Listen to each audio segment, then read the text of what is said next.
কড়াই গরম হয়ে গেলে সর্ষের তেল দিতে হবে। সর্ষের তেল গরম হয়ে গেলে মাছগুলো ভেজে ফেলতে হবে। আজকে আমি পার্শে মাছ ব্যবহার করছি।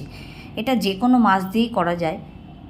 মাছ ভাজা হয়ে গেলে মাছ তুলে ফেলতে হবে। ওই তেলেতেই কালো জিরে আর কাঁচা লঙ্কা ফোড়ন দিয়ে নেড়ে চেড়ে ভেজে নিতে হবে। এরপরে কাঁচা আম আজকে স্লাইস করে দিয়েছি। স্লাইস করা কাঁচা আম দিয়ে নুন হলুদ দিয়ে আবারও ভালো করে একটু নেড়ে চেড়ে নিয়ে তারপরে সর্ষে বাটা আর জল দিয়ে আবারও নেড়ে চেড়ে এবারে ঢাকা দিতে হবে বেশ কিছুক্ষণের জন্য। ঢাকা খুলে দেখে নিতে হবে আমটা সেদ্ধ হয়ে গেছে কিনা। তারপরে ভাজা মাছগুলো ওই ঝোলের মধ্যে দিয়ে এবারে একটু নাড়িয়ে চাড়িয়ে আবারও বেশ কিছুক্ষণের জন্য ঢেকে দিতে হবে, যাতে মাছগুলো একটু নরম হয়ে যায়। ঢাকা খুলে এরপরে একটু দেখে নিলাম ঠিকঠাক হয়ে গেছে কিনা। সামান্য একটু চিনি দিলাম, ইচ্ছে না করলে তোমরা নাও দিতে পারো। চিনি দিলে টেস্টটা ভালো হয়। আর ওপর থেকে কাঁচা সর্ষের তেল ছড়িয়ে আজকে রান্না শেষ করলাম। আম পাশে রান্নাটা ভালো লাগলে অবশ্যই একটা লাইক দিতে ভুলো না।